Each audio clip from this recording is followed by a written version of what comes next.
Ranveer is one of my favorite chefs. അപ്പോൾ ഇന്നത്തെ recipe എന്ന് പറയുന്നത് പുള്ളപ്പാട്ട് ഗാർലിക് ബ്രെഡാണ്.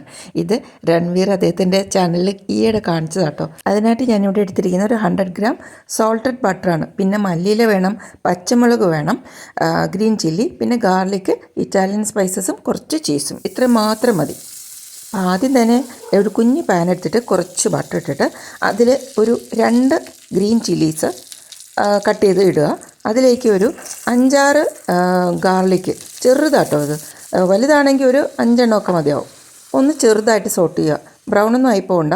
എന്നിട്ട് ഇതും മല്ലി ഇലയും കൂടെ നന്നായിട്ട് മിക്സിയിൽ ഒന്ന് നന്നായിട്ട് ക്രഷ് ചെയ്തെടുക്കുക.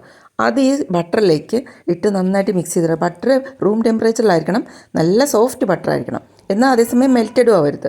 ഞാനിവിടെ 10 സ്ലൈസ് ബ്രെഡാണ് എടുത്തിരിക്കുന്നത്.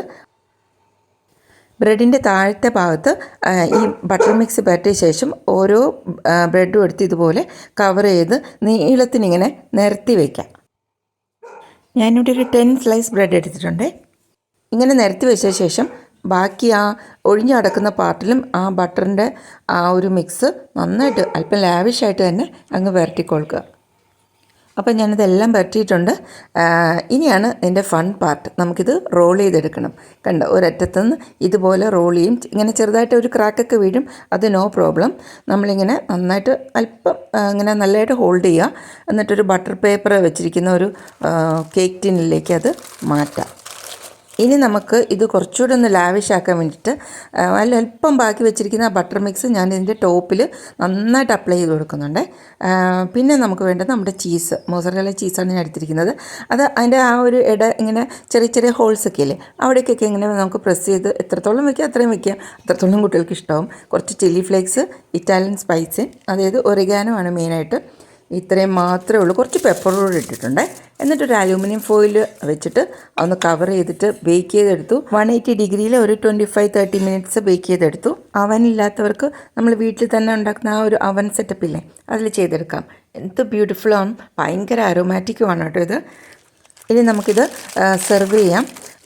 ഒരു പ്ലേറ്റിലേക്ക് നമുക്കിത് മാറ്റിയിട്ട്, ഇത് പുള്ളപ്പാട്ട് ബ്രെഡാണല്ലോ, അതുകൊണ്ട് നൈഫിൻ്റെ ഒന്നും ആവശ്യമൊന്നുമില്ല. നമുക്കിങ്ങനെ സുഖമായിട്ട് ഇങ്ങനെ പുള്ളി ചെയ്തെടുക്കാം. ഓരോ നമ്മളിങ്ങനെ ബ്രെഡ് സ്ലൈസസ് അടുക്കിയാണല്ലോ ഇത് വെച്ചിരിക്കുന്നത്. ഇതിങ്ങനെ എടുക്കാൻ ഭയങ്കര രസമാണ്. നല്ല സോഫ്റ്റാണ് ആ ബട്ടറും ചീസും ഒക്കെ. ആ ചീസൊക്കെ നമ്മൾ അഡ്വർടൈസ്മെൻറ്റിലൊക്കെ കാണുന്ന പോലെ ഇങ്ങനെ വലിഞ്ഞ് വരും. ഭയങ്കര രസമാണ് കാണാൻ.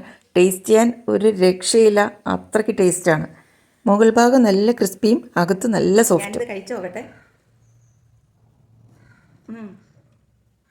ആ ബട്ടറിൻ്റെയും ആ ഗാർലിക്കിൻ്റെയൊക്കെ ആ ഒരു ഫ്ലേവർ ഉണ്ടല്ലോ, ആവശ്യത്തിന് എരിവ് എല്ലാം പെർഫെക്റ്റാണ്. ഞാനിത് ആദ്യമായിട്ടാണ് ഗാർലിക്ക് കുക്ക് ചെയ്തിട്ട് ഗാർലിക് ബ്രെഡ് ഉണ്ടാക്കുന്നത്. ഭയങ്കര ചേഞ്ച് ആട്ടോ, നല്ല ടേസ്റ്റ്. ഇത് മസ്റ്റായിട്ട് ട്രൈ ചെയ്യണം. വളരെ എളുപ്പമല്ല. ഇത് റെഡിമെയ്ഡ് ബ്രെഡിലല്ലേ നമ്മളിത് ചെയ്യുന്നത്. എന്നാൽ ഇത് കുട്ടികൾക്ക് വളരെ ഒരു കൗതുകമുള്ള ഒരു രൂപത്തിൽ എത്തിക്കുന്നുണ്ട് നമ്മൾ, അല്ലേ? ഞാൻ നേരത്തെ പറഞ്ഞല്ലോ, രൺവീർ ബ്രാറിൻ്റെ ഒരു റെസിപ്പിയാണ്. ഞാൻ കണ്ടപാടെ എനിക്ക് വളരെ ഒരു കൗതുകം തോന്നിയിട്ട് ഞാൻ ട്രൈ ചെയ്തതാണ്. Ranveer is one of my favourite chef. Cooking ഒരു ആർട്ടാണെന്ന് അദ്ദേഹം എപ്പോഴും കാണിച്ചു തരും. ഈവൻ എല്ലാത്തിലും, കുക്കിങ്ങിലാണെങ്കിലും പ്രസൻറ്റേഷനിലാണെങ്കിലും ചെയ്യുമ്പോഴുള്ള ഒരു പാഷൻ അദ്ദേഹത്തിൻ്റെ ഓരോ മൂമെൻറ്റിലും ഓരോ നോട്ടത്തിലും കാണാം. അപ്പം ലവ് ഫ്രം കേരള. കേരളത്തിലും അദ്ദേഹത്തിന് ഒത്തിരി ഫാൻസ്, ഹാർഡ് കോർ ഫാൻസ് ഉണ്ടെന്ന് മനസ്സിലാവട്ടെ.